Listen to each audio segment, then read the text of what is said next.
Nehmen wir nochmal wieder mein vernünftiges Mikrofon. Ist ja mega scheiße, der Sound vom Default Mic. Scheiße. Huh? I was muted. We're already live. We're still getting ready. You didn't do the countdown. I did it. I just did it to myself because I was muted. There's no exclusive behind the scenes footage. All right. Well, so did you say anything?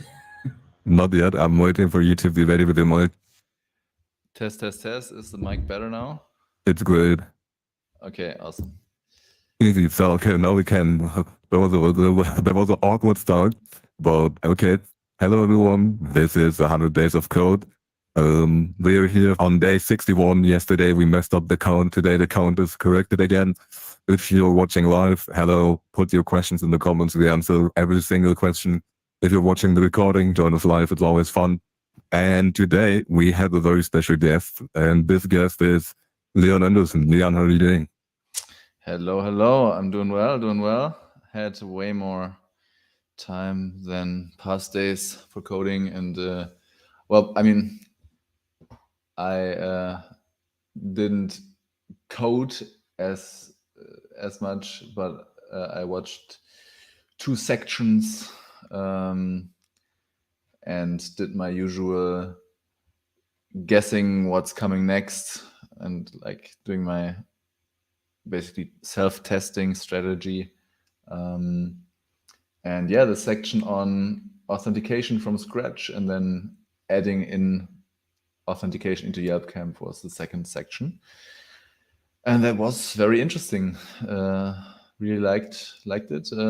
But I have to say, it's quite a lot of stuff to go through one section at this point in the course. I remember at the beginning, the HTML and CSS stuff was, I don't know, a little bit, yeah, I would say probably easier. And so it's interesting experience how so much how the same time effort can drain my brain way more, but was very interesting. And yeah, basically, what did I learn? I learned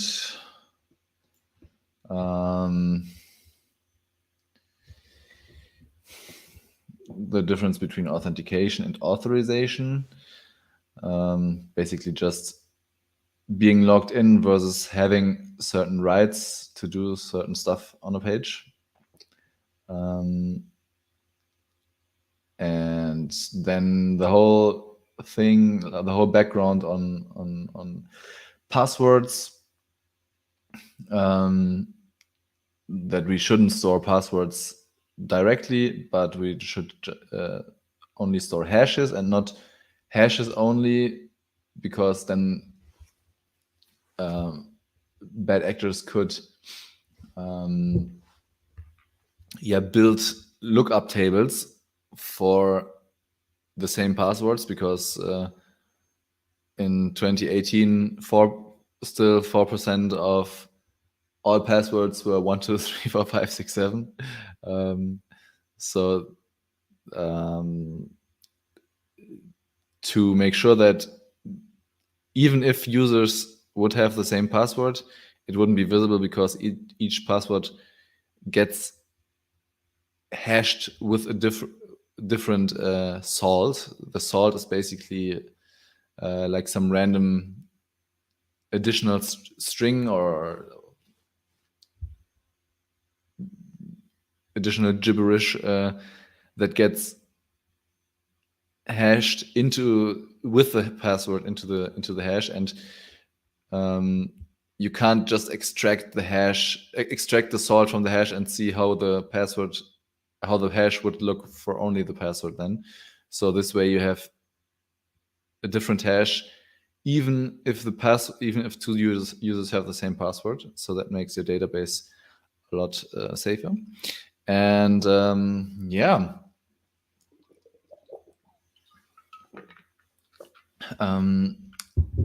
Yeah, then we looked a bit into bcrypt. And basically set up,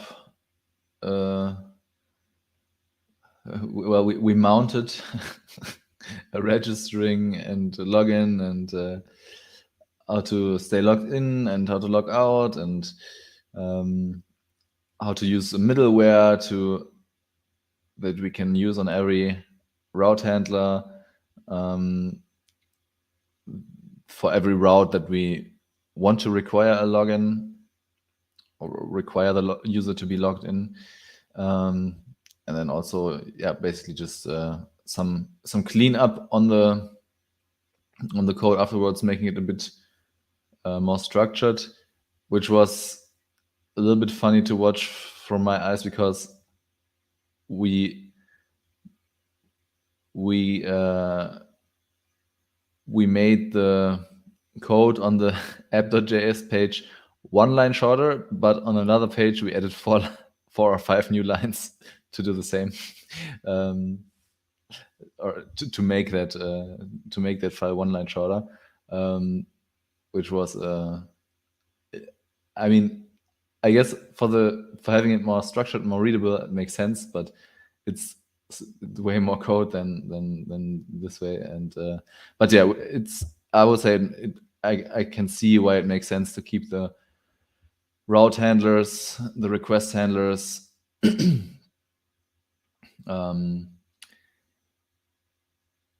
yeah, with as little code inside as possible, or to make them as simple as possible. And yeah, maybe I go about a little bit, talk a little bit about what can I talk about as well? So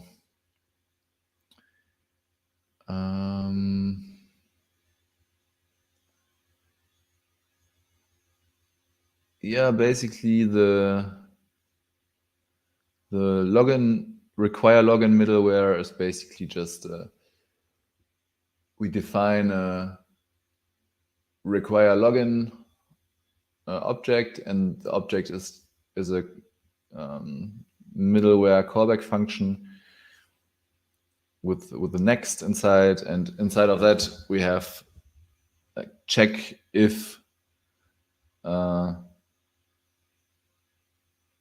there is a username inside of the or user ID stored inside of the session, and if not, then redirect, and if it and else, just go to next. And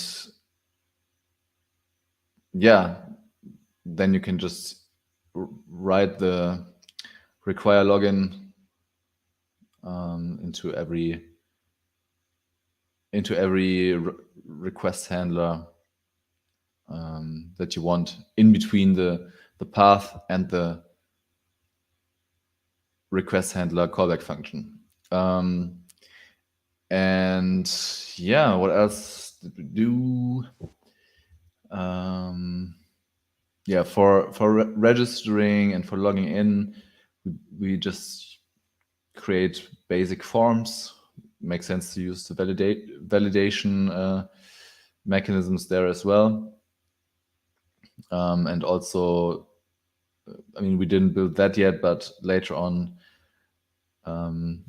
also requiring certain password length, etc., and so on. And yeah, basically, with the data that we post in the register and login data, we go to the request handlers on those paths, which then contain bcrypt functions, basically, which for registering is basically to hash the password that we typed in with a certain amount of salt rounds, which is basically how much additional computing power will go into the password, into hashing the password, and we use a salt round number of 12, which is supposedly the standard nowadays, and it was interesting to see that with 15, like with 10 rounds or 12 rounds, we could create we could hash almost immediately. Then with 15 rounds, it took a little while, and then with 17 rounds, it took very long. So like exponential increase of computing needed for that. That was interesting. And yeah, to log in, we have a and basically then the hashed password gets stored into our MongoDB database, and together with the username, and also directly together with the hash, with the salt, so we don't have to store the salt separately. And the logging in works with the bcrypt method that compares, basically. It's like something bcrypt compare, that compares the password with the hash, or basically it sends the password that you put in through the hash and compares it with the stored hash and salt. And if it's the same, then you can redirect to the page, or you can redirect and also write into the session, write a user ID into the session, which basically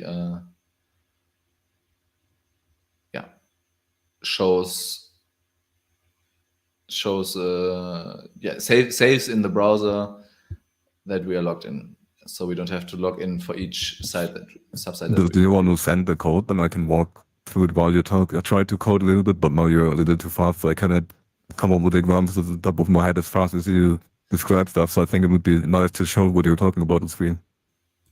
Yes. 1 second. Downloads.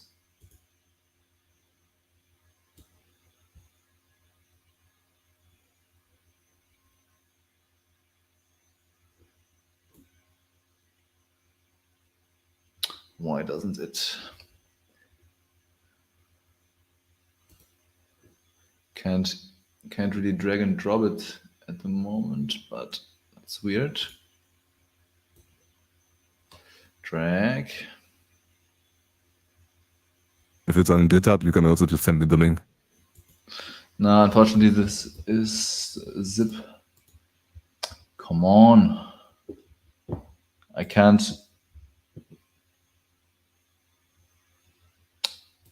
Downloads.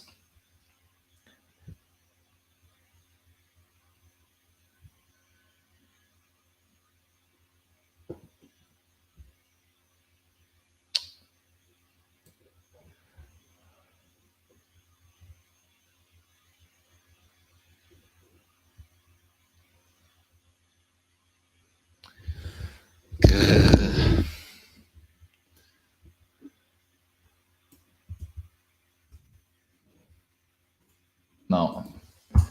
Was got it. Yeah, you should have it. Yes, I got it. Let me open it. Packing it.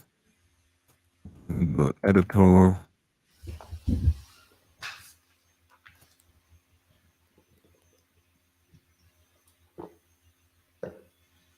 Right here. Let me share that different screen. This. This. Oh, we can. Then the entire screen. Yeah, that was, yeah. Okay. Oh, you will in the aftermath, right? And we can go the stuff that you already described. Is how the required login, well. You're pretty quiet. Oh yeah, sorry, I was leaning away from a microphone. You described the required login middleware here, and then you required how you register users, and I was wondering where was the hashing here? It was it in the user model? Yeah, here we do it. Here we hash the password. But the thing is, what I don't understand is, like, I could not understand it why this would be exponential. Like, did code explain that? Because usually hashing is linear, not exponential. The salting is exponential. I don't know if the hashing is. The sorting is exponential. Where does that sorting happen here? I have no idea. But didn't you didn't you modify something and see how it got slower? Yeah, we did it. We did something in the terminal. I don't know if we created a hash and let me go into password salts.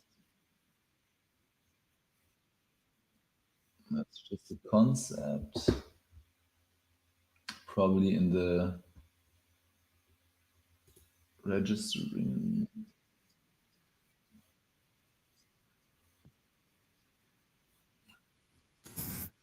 It's not too important. It's just something that stuck out to me where I was like, oh, I don't know Yes. how it works. But that was actually pretty noticeable.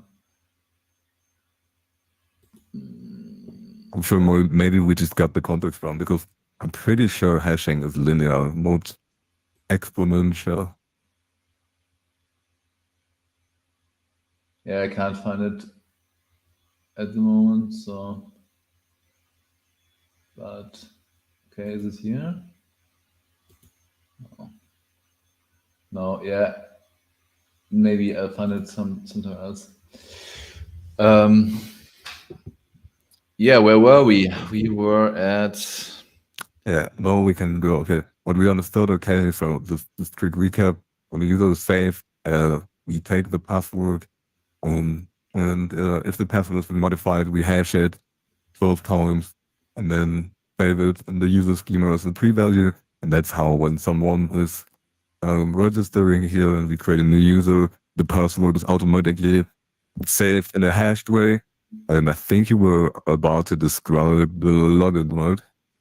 Yeah, and what we can see in line 44 as well is that inside of like the session, we will write a user ID that we derive from. You're scrolling a lot. Yeah, I just showed the different parts that are necessary for setup from yesterday. So the people who might miss yesterday's streams can see what happened.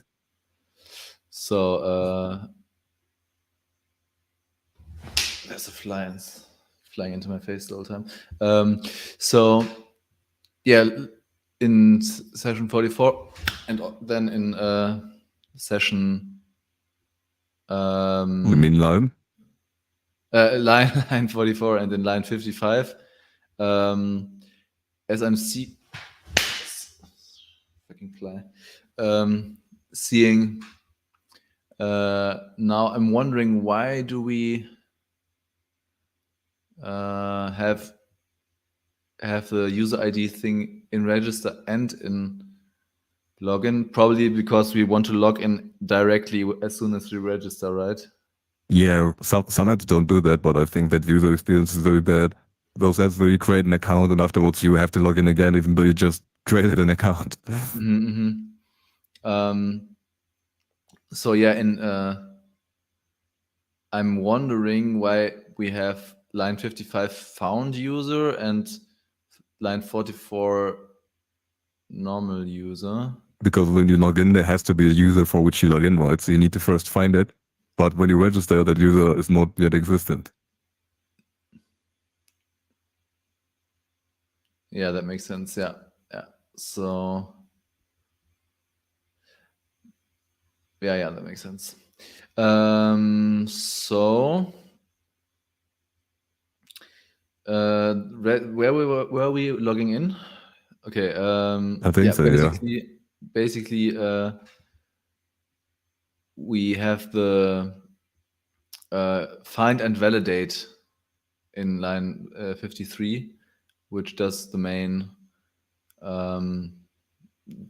work, which is a function that we or method that we defined on the user schema. And this basically, in line 17, you see the bcrypt.compare that I talked about earlier. This checks if the password is basically if that's the same as the password stored in the database. But as far as I know, it's comparing the hashes of both, or comparing the inputted password, which is then being hashed with the hash that is inside of the database. And yeah, then it returns found user if it's valid, and if not, it returns false. And this goes back to the login error handler, request handler.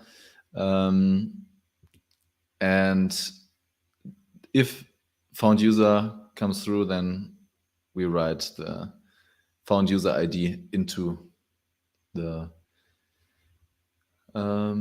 session. Yeah, that's basically it. And to log out, we just press a button that sends a post request to log out, and we basically trigger that the user ID gets set to null. And this is basically changing one, or the important parameter for the login status inside of session. But sometimes you might have saved more than that, some other important stuff inside of the session, and sometimes you might want to destroy the whole session when logging out and delete all of the data inside, and that would be possible with the code in line 65. And yeah, that's basically it for this section. And I mean, the next section is basically just implementing all of it. Yeah, there are some. I mean, in the next section we were using Passport, which is a package, an npm package where we have to install password, password local, and password local mongoose. three packages together. Should I just share the code to that as well, or? It depends. If you say, hey, it's pretty much the same, then we don't have to walk through it, right? Because it's just, we do the same that we did here, just it's abstracted away for us. Yeah, it's just in a different syntax, basically. And exactly. Yeah, it's stuff like I think what's new is that we added also the basically return to behavior. That's what he called it, which is that when we try to access some part of the page, I'm having feedback. Can you If mute your mic, please? Thank you. And so if you, for example, if you're trying to change a post or change a campground, but you're not logged in, then this redirects you to the login page. We said that before, but then the login page always, as soon as you logged in or registered, brought you back to the main homepage and not to the campground that you wanted to edit. And in order to do that, we basically pulled the original URL information out of the request, saved it, and then if the login was successful, then we returned to the original URL, which was stored in, I'm not sure if it was stored, if that's stored in the session then, but stored somewhere. Maybe in a cookie, in a different cookie. And yeah, this basically makes way better user experience. And also we, not sure if it's the current user helper, but we built something where basically if you are logged in, you see the log out, and if you're not logged in, you see the login and register in the nav bar. Was that the current user helper? Let me check through it. Yeah, by the way, that is a concept that you will build a lot in front end, stuff like that. Yes. Yeah, and that was a lot of fun to just follow along with the logic, and yeah, that was basically the current user helper. Basically, in our navbar EJS, we had log in, register, and log out, all of them inside of the navbar in a div, and with the EJS, embedded in EJS, we checked if it's not current user, which basically means, I mean, where did we define current user? Where did we get that from? Where did we get the current user thing from? Probably something like the session, right? Because if there's a session ID and you know there's a current user. Yeah, that makes sense. Yeah, basically, if there's a current user logged in, then we only show if there's no current user, then we show register and login, and else we show logout. So yeah, that's by the way an anti-pattern that like it's a lot easier for brains to process positives than negatives. So usually you want to avoid the bang, the little negation thingy, and always try to formulate your code in active words. So either we would write if is or not is anonymous, show the one UI, otherwise show the other UI, or you would say if is logged in, and then you would just switch the two code executions around. Yeah. I was wondering that too, why, if there was a reason why he did it this way, but Many people don't think about it, but it's like the little things, you know, that make your code just a little bit more beautiful and more easily readable.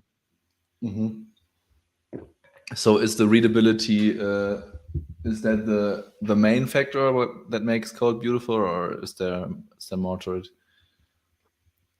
than Yeah, readability? we will dive deep into like what makes beautiful code, and Okay. obviously that is always opinionated. But I'm going to present you with. I'm basically going to send you out in the world later on in this in our collaboration or public mentoring here that we're doing. Um, with my opinions, but then obviously you can formulate your own ones and maybe also disagree about stuff. But then you have at least some very, I would say, sane defaults. Nice. Yeah. And that's it for today with the auth stuff. Amazing. I think this is really, really great stuff. I always loved learning about this stuff and thought it was super interesting. So I'm very Yes. happy that we can share it now with other people and that you are learning it after only coding for about 2 months. Yes. Yeah, this is stuff is getting interesting. Um, I and I'm working hard on uh, or let's say I'm working consistent on letting my typing skills catch up to my thinking That's skills. awesome. And also one thing that I also wanted to point out was now that you handled hashing, right, and there are people that will either now or one day follow our stream here and also go through the same journey, and when they get to hashing, one of the like upcoming technologies in this world, like blockchains, they're heavily also based on hashing. And those blockchains with proof of work, they use this exact thread that we use to make servers more secure while increasing the duration, the amount of work that computers have to do. They use this exact mechanism to prove that the mathematical work has been put in, because they basically hash random values over and over to guess a certain value that is below a certain number.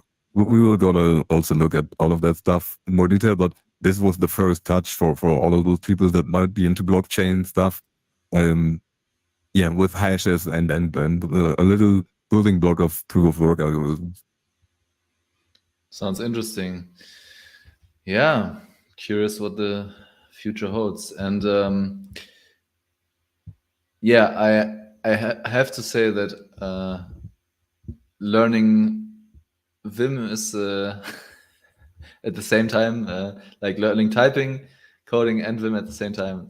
It's quite a lot, but I also played some Vim adventure stuff today, and I got stuck in a level which I have no idea how to get out of. So I have to get in touch with a friend who I know is using Vim.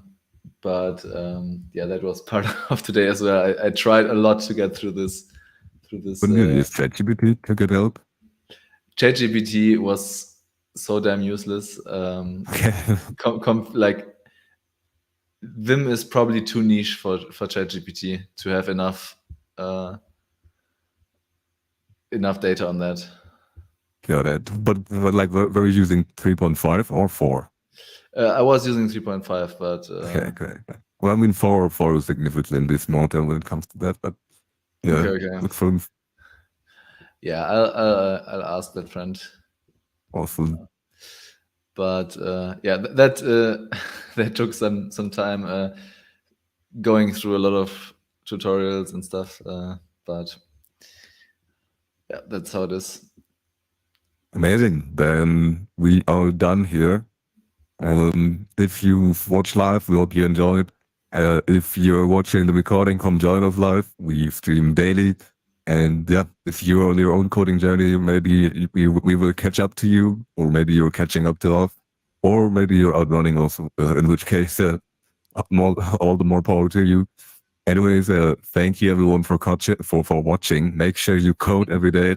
I don't know what my tongue is giving out in this home stretch. That's why my tongue is like I don't want to talk anymore. Yeah, this has been day 61. Actually, the title is lying. The banner is correct. This has been day 61 of 100 days of code with Leon Andersen and my mentor. 10x dev from Aleph Middle, the other way around, Aleph Middle, 10x dev. Say you're pressuring me and saying it fast, and I don't work fast. I need my time. Anyways, ABH, always be looking abroad. ABR, Always be mounting. always be mounting. Bye. Bye bye.